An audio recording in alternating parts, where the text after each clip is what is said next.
Assalamualaikum warahmatullahi wabarakatuh. Selamat pagi anak-anak, kita ketemu lagi di sesi yang kedua. Pembahasan kita kali ini mengenai genetika. Kita akan membahas mengenai beberapa istilah dalam persilangan. Kita mulai dari yang pertama.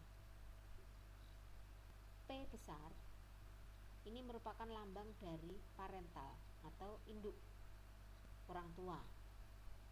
F besar merupakan lambang dari filial.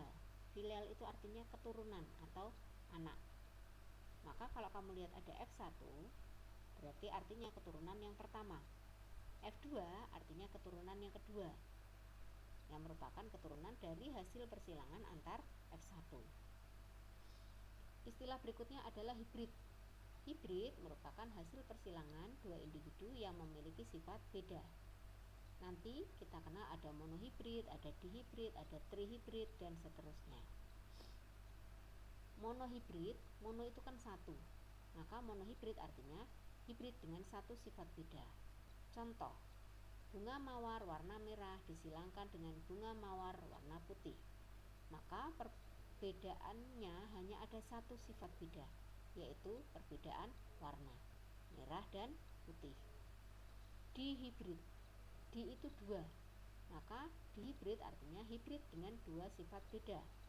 Contoh, kelinci ekor panjang rambut hitam disilangkan dengan kelinci ekor pendek rambut putih. Sifat bedanya ada dua, yaitu panjang ekor, yang satu panjang yang satu pendek, kemudian warna rambut, satu hitam satu putih. Trihibrid, trihibrid itu hibrid dengan tiga sifat beda. Contoh, mangga buah besar, masam, akar lemah disilangkan dengan mangga buah kecil, manis, akar kuat. Maka di sini disajikan tiga sifat beda. Perbedaan yang pertama adalah ukuran buah. Yang satu ukurannya besar, satu kecil. Perbedaan kedua adalah rasa. Satu masam, satu manis. Perbedaan yang ketiga adalah kekuatan akar. Yang satu akarnya lemah, yang satu akarnya kuat. Istilah selanjutnya adalah hibridisasi, yaitu persilangan dua individu yang memiliki sifat beda. Selanjutnya, istilah berikutnya adalah dominan. Dominan artinya sifat yang menang, yaitu sifat yang tampak pada fenotip keturunannya. Nanti sifat dominan kita beri simbol dengan huruf besar yang diambil dari huruf pertama dari sifat dominan. Misalnya H besar untuk halus. Warna merah kalau dominan berarti lambangnya M besar. Warna kuning jika dominan maka kita tuliskan K besar, huruf pertamanya ya.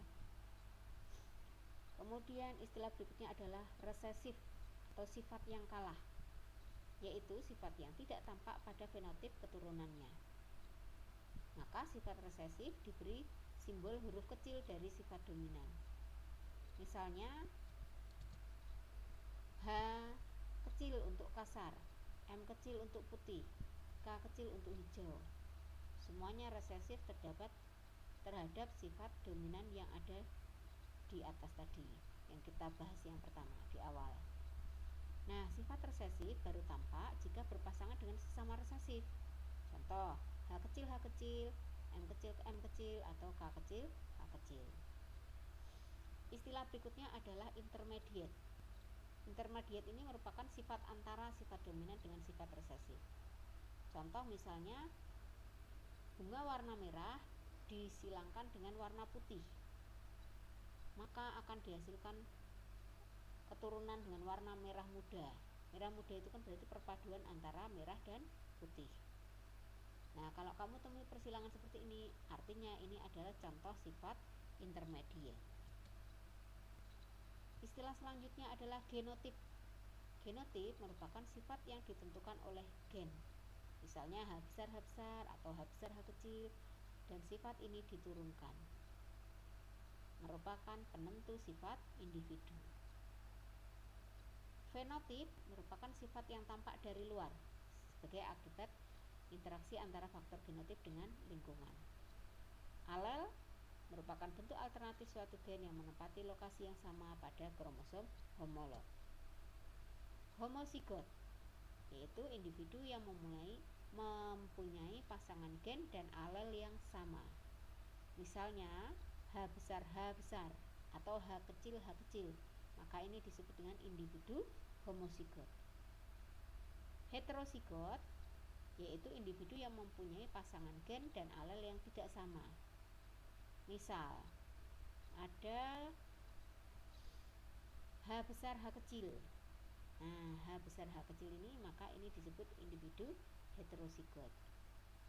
Istilah selanjutnya galur murni, yaitu tanaman yang melakukan penyerbukan sendiri secara terus-menerus dan selalu menghasilkan tanaman yang sama dengan induknya, maka disebut dengan galur murni.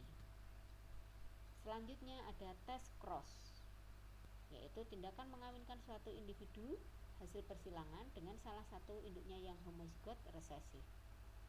Tujuannya adalah untuk mengetahui apakah genotip individu yang diuji itu homozigot atau heterozigot. Istilah selanjutnya adalah back cross, yaitu mengawinkan suatu individu hasil persilangan dengan salah satu induknya, baik induk yang homozigot dominan maupun homozigot resesif. Bedakan dengan tes cross. Kalau tes cross itu hanya induk yang homozigot resesif.